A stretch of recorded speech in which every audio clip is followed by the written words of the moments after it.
First, let's go to our exclusive guest, the deceased woman's sister, Jessica Josephson. Jessica, first of all, my deepest condolences. I am so sorry you are going through this complete and utter nightmare. We want to help solve. Maybe there's somebody out there who knows something, and we want to urge them to call in. So tell us about your sister. She's described as a very well-liked neighbor. Her record is absolutely squeaky clean, nothing. You know, she's a mother, she's a wife, she coaches basketball, is my understanding, and she jogs. Does she have any enemies? Who would want to do something like this? No, we don't. She doesn't have any enemies. She's well loved in the community. Everybody loved her friends, her family, the patients she took care of. She's an amazing woman. Amazing. Now, did she have a regular schedule where she would go jogging and take this path? Because that's what we're reading in published reports. It wasn't a regular, like every day that she would go that, go for a run, but she was active. She would go biking. Her and her daughter would go out walking. She would go running from time to time. When she ran, she had a route. She would go that way and to a certain street and turn around and come home. And I understand that where this happened, according to one neighbor, is kind of at the start of where there's a patch of no homes. Yes, yeah.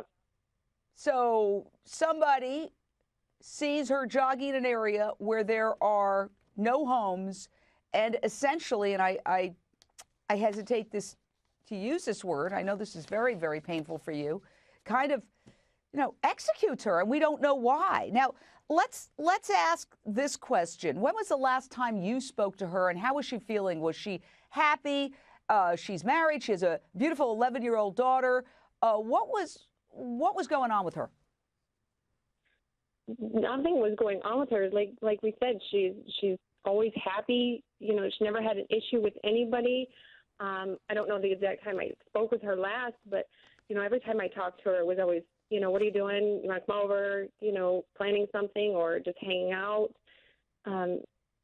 Always upbeat. Never down about anything. She had no worries, no enemies, no problems at home, nothing. She was always happy. Had she been married? I understand her husband is a Boilermaker by trade, and he was out of town with their 11-year-old daughter at the time. Do you know what he was doing out of town? They were mowing a field. They were going camping. They were preparing for that. What? No, he's out. He's out of the county, and you're saying he's mowing a field. They were going camping, up there, and getting ready for the holiday weekend. Okay, it was his uncle's cabin. And he was helping out by mowing at the uncle's cabin? Yeah. Him and his daughter had went up, take care of the land, get it ready for everybody, all her friends, everybody was going camping for the holiday.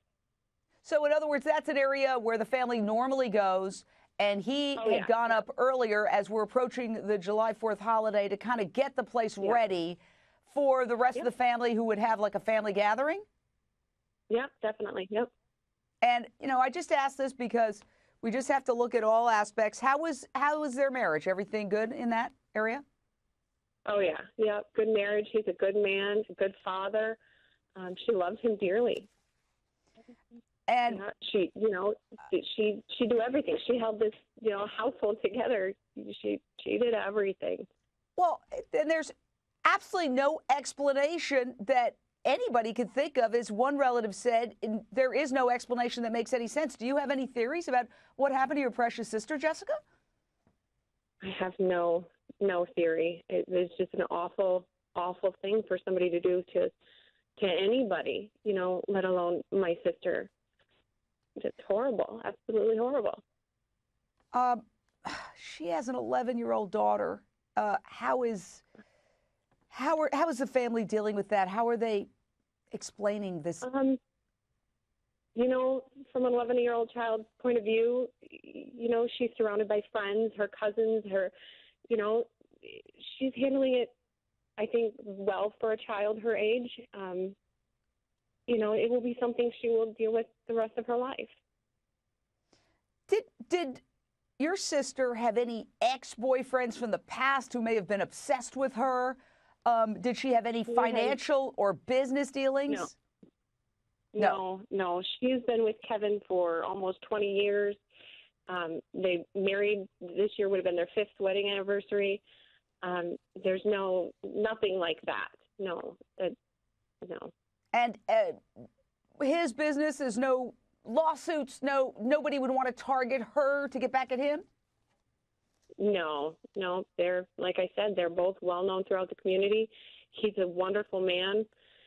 He doesn't have any qualms with anybody. What would you say to the person who did this? This was a shot to the head, at least one, and I'm going to talk to the Undersheriff Daniel Stout in a second, who's been kind enough to wait as we speak with you. A shot to the head, the last I heard, they don't know if it's 2 bullets or 1 because there's an entry and an exit wound, and I hate to be so graphic, but what would you say to the person who gunned down your precious sister? Honestly, I have no words. I mean, come forward. What you did was wrong. You took a life way too soon. She had a whole life ahead of her. How dare you do this to anybody? It's unfair. It is unfair. My last question is, were there any financial problems with the family? No, they're fine. They have everything and anything they could ever want or need. And I just try to cover all the bases just to try to figure out, you've been so kind to answer all these questions, but it's a total mystery.